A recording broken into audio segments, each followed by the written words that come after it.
बिस्मिल्लाहिर्रहमानिर्रहीम। इससे पहले हमने स्टार्ट किया है 9th class physics chapter number 2 kinematics. इससे पहले वाले लेक्चर में हमने पढ़ा था एक्सेलरेशन कि एक्सेलरेशन जो है ये एक्चुअली चेंज इन वेलोसिटी को हम कहते हैं कि जब भी वेलोसिटी में चेंज आता है तो इसको हम कहते हैं कि एक्सेलरेशन है। अब वेलोसिटी में चेंज मैंने बताया था कि वेलोसिटी में जो चेंज आता है वह दो किस्म की चेंज आता है, एक मैग्नीट्यूड के लिहाज से और दूसरा डायरेक्शन के लिहाज से चेंज आता है। आज हम पढ़ने वाले हैं टाइप्स ऑफ एक्सेलरेशन। एक्सेलरेशन की डिफरेंट टाइप्स होती है, एक कर हम बताएंगे कि इसकी मतलब क्या है। पहला टाइप्स है यूनिफॉर्म एक्सेलरेशन, जिसको हम कांस्टेंट एक्सेलरेशन भी कह सकते हैं। नाम से जाहिर है कि यूनिफॉर्म कहते हैं constant acceleration. What is mean by uniform या constant acceleration? A bird is said to be moving with uniform acceleration if equal change occur in equal interval of time. कोई भी बाड़ी तब हम कहते हैं कि बाड़ी जो है यूनिफॉर्म एक्सेलरेशन के साथ मोशन कर रही है अगर इसकी वेलोसिटी में इक्वल चेंज आ रहा हो in equal interval of time.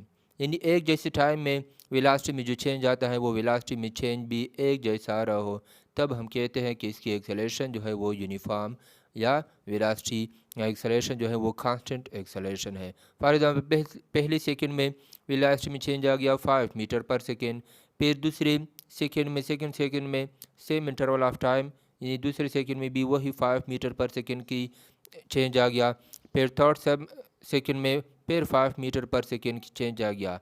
यानी हर सेकंड की टाइम में टाइम ऑफ इंटरवल में 5 मीटर पर सेकंड का अगर वेलोसिटी में चेंज आ रहा हो तो फिर इसको हम कहते हैं यूनिफॉर्म और कांस्टेंट एक्सेलरेशन। दूसरा टाइप ऑफ एक्सेलरेशन है radial acceleration. It is the acceleration produced in a body due to change in direction of a body. Radial कहते हैं गर्दिशी, यानी कोई बॉडी जब गर्दिश कर रहा हो।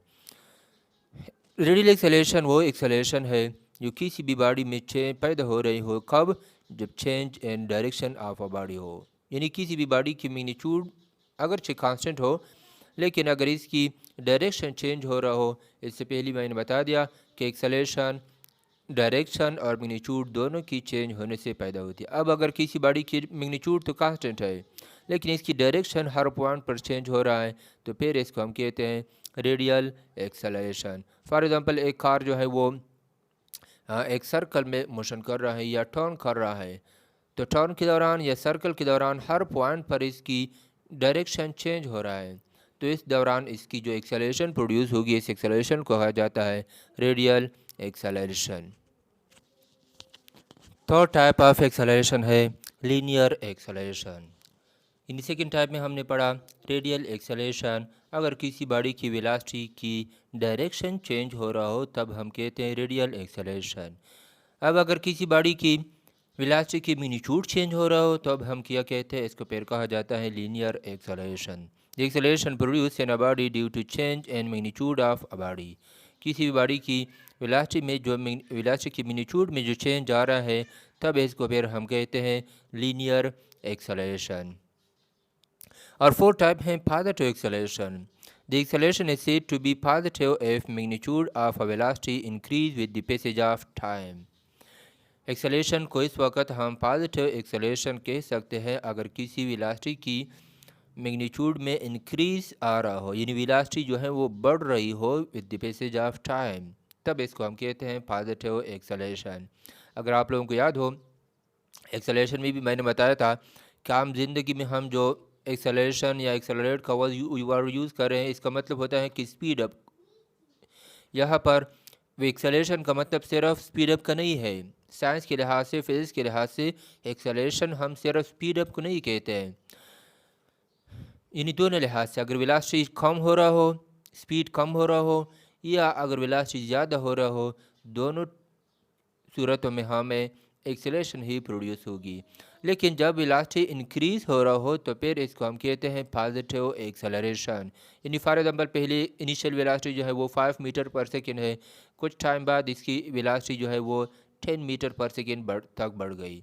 अब वेलोसिटी में इंक्रीज आ गया, वेलोसिटी में चेंज आ रहा है लेकिन इंक्रीज आ रहा है, ज़्यादा हो रही है, तो फिर इस किस्म की एक्सेलरेशन को कहा जाता है positive acceleration.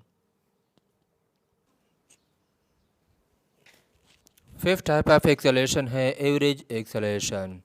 Average acceleration can be obtained by dividing total change in velocity by total time। अगर किसी बॉडी में की वेलोसिटी में जितनी चेंज आ रहा है टोटल टाइम हम टोटल टाइम पर डिवाइड कर दे तो फिर ये एवरेज वेलोसिटी के बराबर होगा। मैथमेटिकली इसको हम इस तरह लिख सकते हैं, average velocity acceleration is equal to total change in velocity divided by total change in time. यानी टोटल चेंज एक्सेलरेशन वेलोसिटी में जितनी चेंज आ रहा हो अगर वो हम डिवाइड कर दे टोटल टाइम पर तो फिर ये एवरेज वेलोसिटी के बराबर होगा, एक्सेलरेशन के बराबर होगा। और एवरेज एक्सेलरेशन तब हम यूज़ करते हैं जब एक्सेलरेशन वेरिएबल हो, डिफरेंट पॉइंट पर डिफरेंट टाइम पर किसी बॉडी की एक्सेलरेशन डिफरेंट हो तब हम एवरेज एक्सेलरेशन का वर्ड्स यूज़ करते हैं। और सिक्स टाइप है instantaneous acceleration, the acceleration of a body at a particular instant of time. किसी ख़ास लम्हे पर acceleration of a body is called instantaneous acceleration. For example एक कार जा रहा है 5 सेकेंड में, इन्हीं दो पॉइंट्स के दरमियान, फॉर एग्जांपल दो पॉइंट्स हैं, पॉइंट ए और पॉइंट बी के दरमियान टोटल टाइम लेता है 5 सेकेंड। अब इन 5 सेकेंड की किसी भी खास पर्टिकुलर टाइम पर जो वेलोसिटी एक्सेलरेशन होगी उस एक्सेलरेशन को हम कहते हैं इंस्टेंटेनियस एक्सेलरेशन। नाम से पता चलता है इंस्टेंटेनियस कहते हैं लम्हाती को, यानी किसी खास लम्हे पर किसी खास टाइम पर एक्सेलरेशन को कहा जाता है इंस्टेंटेनियस एक्सेलरेशन। और इसकी मैथमेटिकल फॉर्म है a instantaneous is equal to limit delta t approaching to zero delta v change in velocity divided by change in time. और इसके लिए हम टाइम को के लिए हम लिमिट इस्तेमाल करते हैं। इसकी वजह यह है कि इसके लिए हम जो टाइम लेते हैं वो इंतहाई शार्ट टाइम लेते हैं, इतना शार्ट टाइम लेते हैं कि वो तकरीबन ज़ीरो के नज़दीक होता है, इसलिए हम इसके लिए फिर टाइम अप्रोचिंग टू ज़ीरो का लफ्ज़ इस्तेमाल कर रहे हैं कि ये टाइम इंतहाई शार्ट टाइम है।